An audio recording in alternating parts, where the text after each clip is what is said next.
most guys experience when they call a girl more and they text her more, they notice that her responses become shorter. She takes longer to reply. And ultimately, for most guys, it ends up eventually at some point, the girl just doesn't even reply at all. Right. And then you look at the women, it should be 50-50. It should be, if a guy doesn't reach out to me, I'm gone. That's only women that have attachment issues. It's the cope that's coming from the women in the comments from that video is hilarious. But you have all the guys in there like, this happened to me. Yep.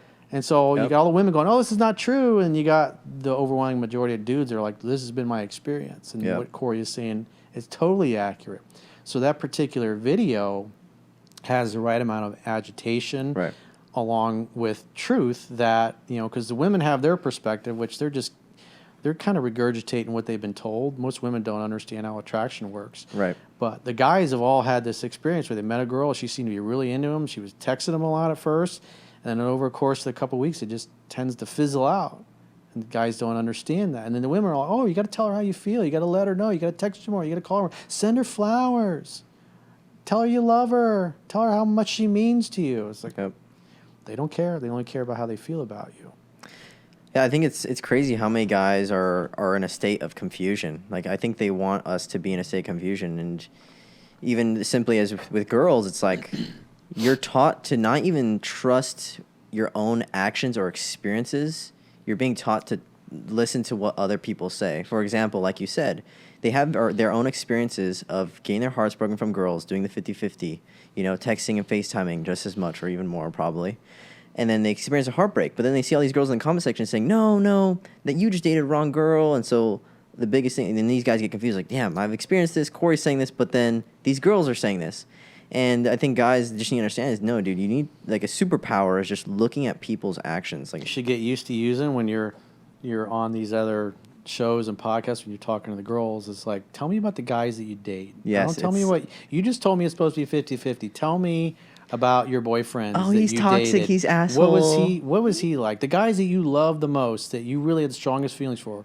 What was he like? How often did he text you? Dude, I love it. And then you get a completely different answer. It's that's about the truth. That's one of the things I learned from Doc Love was you got to ask the right question, because women will give you the right answer, but you got to ask them the right question. And so they'll give you the canned response, which is to them culturally accurate or what they believe. But when you ask them to tell you about the guy that they actually dated and stayed with, or they slept with on their first date or first time they got together or whatever, the dude doesn't do any of that shit. He's not buying them flowers. He's not professing his feelings. If anything, he never really seemed to have that strong feelings for them. And those are the guys they remember the most. They have the most visceral experience with those it's guys. crazy. So when I first started my YouTube channel, and my whole YouTube channel, my whole podcast is based off your work and what I've learned from you. And when I first started my YouTube channel, the first street interview was me. I walked up to this group of like 6 or 7 girls. And I walked up to them, and the question was, do you guys prefer simps or pimps, right? And the girls were like, simps, we love simps. Yeah, we love simps. And I was like, because you can control them, right? They're like, yeah. I'm like, hey, what were you guys' ex-boyfriends like? Yeah, they were dicks, they were assholes. And then one of the girls in the background was like, but we love them. Like, we can't like not stop dating them, right? And so you ask them, you just get 2 completely contradictory answers to the same question because you asked it a different way, and they don't. That's what's so cute about women, is they don't pick up on that. Dude, they don't see the contradiction themselves. And it's hilarious. And when I see some of the girls on your podcast, they say the same shit all the time. It's hilarious. And I think I see some viewers, some OG viewers of you, they are like, why do you have these girls like saying this stuff? And I think it's just because if you're a longtime viewer of Corey, you're gonna know. Okay, look at the girls' actions. The work, that's the whole point of having them on, is you're giving the women's perspective. And they're, that's guys that are smart enough and know it. You see them in the comments. They're like, I see what Corey's doing. Yeah. It's like they're confirming everything he says in the book. And so you don't even do anything. Yeah. You don't even say anything. You don't even need to argue or debate with them, because if you understand women, you don't argue with them. You just sit there and listen, let them say their thing. Sometimes I do blow them up and point them out when they're, saying something that's stupid or not true. Yeah.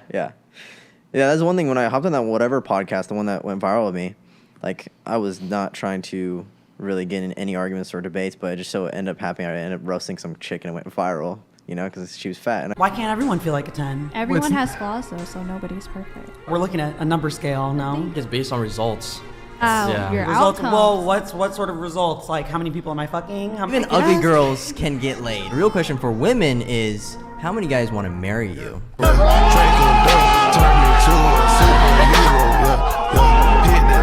I thought she was a 10, even though she's obese. Yeah, huge, like a whale. But I mean, in all fairness, a girl like She's that still on getting laid. Instagram, She's still getting laid. She's still getting laid. Yep. So to her, she is a 10 because Yep. guys don't care. the They're ego. so thirsty. It's the ego. Like any guy who's not close to that level, like is not getting laid that much, and it's just girls don't understand that shit at all. Like it's crazy how these girls, even if they don't take care of themselves, they're still loads of dudes who want to have sex with them.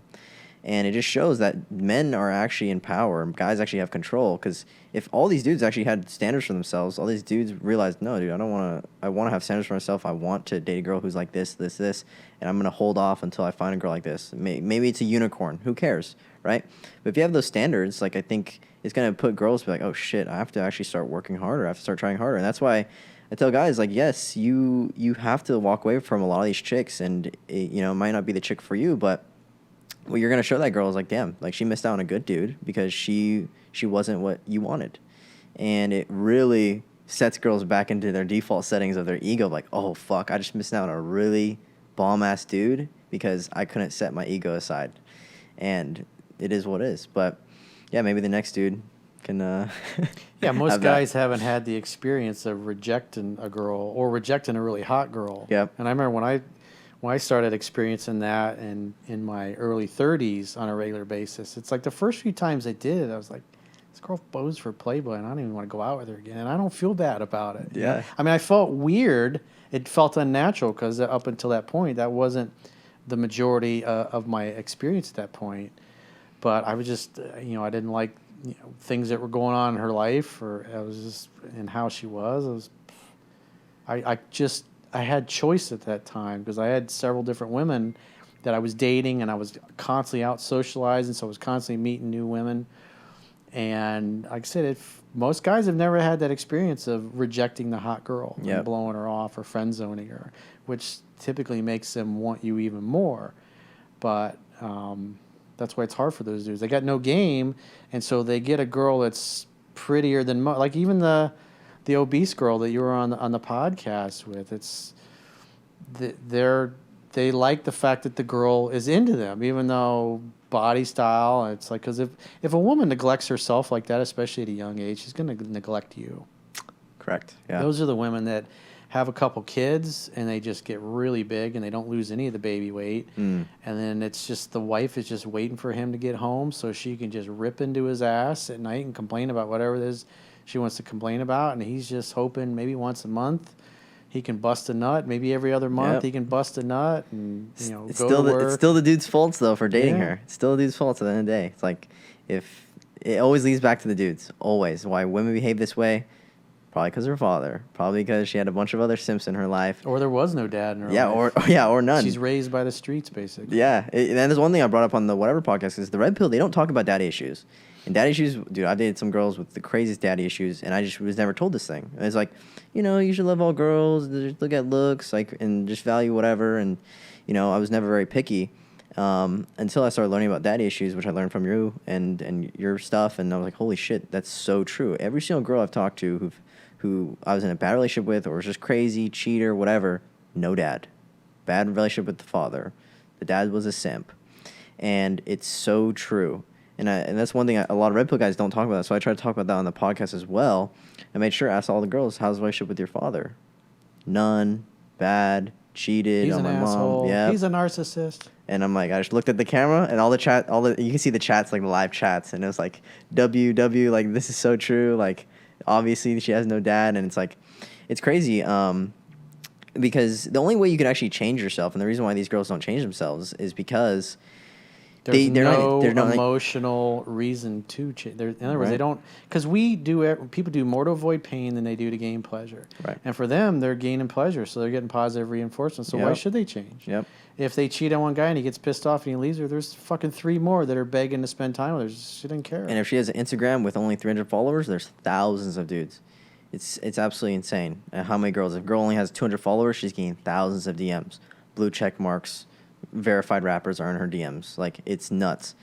And so these girls just have overinflated egos. And it mainly because of social media, but also mainly I blame weak men at the end of the day for all those things, because it's only weak men who are validating those behaviors. You know, if all the dudes had our mindset, dude, girls would not be out there on social media doing these things. You know, but Well, that's why you get the 3%. I mean, even Jim Rohn talked about that, who is, you know, Tony Robbins' original mentor, and he says, don't be like the 97%. You know, Right. it's like the top 3% and everything. It's always been those numbers. You know, the Simps have always been around. The guys that want to cater and kiss women's ass. You know, if you watch It's a Wonderful Life, you know, I reference that movie a lot. There's a scene in there where I think Jimmy Stewart's walking down the street, and the pretty blonde who you know, every guy wants. You don't see her family or anything, but it's obvious all the men in town know who she is. And they all want to date her. They all want to sleep with her. And so there's Right. a scene where there's these three dudes like, hey, can I, you know, light your cigarette? Hey, baby, can I buy you something? Hey, baby, can I take you somewhere? And, you know, they're just like three simps talking to her, trying to get her attention. And she's giving them the attention. And then she sees George Bailey and she goes, excuse me, fellas. And she just literally ghosts them, if you will, and walks across the street to go talk to George Bailey, because George Bailey's like, I'm getting the hell out of this little town. I can't wait. And, you know, he's like the most eligible bachelor. He's like the guy that wants nothing to do with dating, relationships, family, or anything, because he's leaving. He's always not going to do anything that's going to get him tied down. And so she's one of the girls competing for George Bailey's attention. You know, just like Mary, who you know, Donna Reed's character, ultimately his wife, but you know, was competing for her, and she'd had a crush on him since they were, you know, little kids, and had always dreamt of, you know, eventually when she grew up, she wanted to be his wife. Meanwhile, you got Violet, who she's always dressed in nines and she's always got nice things. And so she would be today's OnlyFans girl, because she's the woman that's like, oh, baby, you know, she's on a date. You know, back then it's like, hey, can I have some money for the powder room? So they go back to the powder room and they tip the person in the powder room, or maybe they're buying things or whatever. And, you know, so you have these guys. Maybe she's sleeping with three rich guys. She's like the mistress to two or three rich dudes. And that has changed from being kind of a closed hush-hush type of thing to now she's on OnlyFans or she's on Instagram. So it's not like these girls are new. Girls with daddy issues are new. It's just that with social media, they can get huge followings.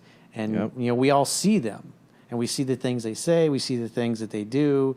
We have friends that we know that date these women and they get mixed up with them. The girls got tons of daddy issues and maybe mental health issues or drug problems or whatever. And they came from a messed up environment. It's in the past, you know, when I was younger, it's like we knew about those girls. There's certain girls you hook up with, but you don't date them. You always wear a condom because you don't want to get the gift that keeps on giving. But you know, nowadays they're all over social media, and so they can become famous in essence. Yeah, it's the Violets of, you know, from like the movie It's a Wonderful Life. Now we all get to see them on Instagram. And the thing I don't like about the red pill community and a lot of the podcasts is like they generalize as if these are and they use the term modern women. These are modern women. Like they've always been around. They've always been like this. Yeah. These are the girls that come from the broken homes with the daddy issues. And so if you got more broken families, then you're going to have more girls with daddy issues that are going to have these problems. But, you know, there's plenty of girls out there in society that come from good families, and girls that have a good social circle, that are beautiful, it's like they don't need to be on a dating app. They're constantly getting approached. You know, like Jade just became recently single in the last few weeks, and it's like phone's ringing, she's going out and meeting guys. She was always getting hit on, but now she can say yes. It's like she don't need to go on a dating app to meet anybody. She just goes outside and dudes come up and hit on her. So it's like that's, you know, I've never been a fan of online dating, and you know, people get pissed off. Oh, I met my girlfriend, and you can meet good women on there. But the reality is, if a hot girl is on there, there is a problem with her social circle for whatever reason. Either she's belongs to the streets, or maybe she just moved here from another area and she doesn't know anybody. It doesn't mean that all women on dating apps are ratchet, but there's a really high percentage of them that are. And I remember about 5 years ago, when I was living in South Beach, I was on Bumble and Hinge and some of those other dating apps. And the thing I started noticing was that a lot of these girls that you match with were they're basically hookers because they 100%. match. You start talking on text, and then you notice that your match is gone. And then that, after the match is gone, what you realize is that's when they proposition, hey, I'm looking for mentors, guys to invest in my business. And, I was like, well, what is it you're looking for? Well, I'd like $1,800, $2,000 a week, to spend one night a week with you. And, if you want me to spend more time, obviously there'll be more. We can talk about that. And so this is what they're doing they're going on there, they're matching with guys, they're getting phone numbers, and then they're basically unmatching in the profile, and then they tell you what they're really looking for, which is they're basically a sex worker in essence, or an OnlyFans girl. And these girls have always been around. It's just that now they're more prevalent. And to me, I was looking at you end up wasting your time with these girls. You're sending a bunch of messages, and you're making progress, and then you realize, then she just propositions you with money. I was like, if it's a good woman. She's lived in the area for a long time. Her family's well respected. She's got a big peer group. She's beautiful. She's fit. She's in shape. She ain't gonna be in a dating app. She'll need to be. She's constantly. And as soon as she becomes single, her phone's blowing up. People are texting her, sending her messages. Her girlfriends are trying to set her up. She's not single for very long. Another thing as well is, so I put my girlfriend on Tinder and Bumble to go look for lesbians. And so my girlfriend is swiping on girls for like threesomes or foursomes, whatever. And the amount of times where my girlfriend has matched with the girl, they've been texting, they exchange numbers or they exchange Instagrams. My girlfriend texts them on Instagram, deletes her Instagram or unadds my girlfriend on Snapchat. And then a week later, adds her back. Be like, my boyfriend was searching through my phone. I had to unadd you. I had to block you so my boyfriend couldn't see. But I'm still down to hook up with you and your boyfriend. The amount of girls who have boyfriends on these dating apps is absolutely insane. Like easily over 60% have a boyfriend. And the amount of effort a girl will go through to like cheat on her boyfriend is crazy as well. So, and if girls want to cheat, they will.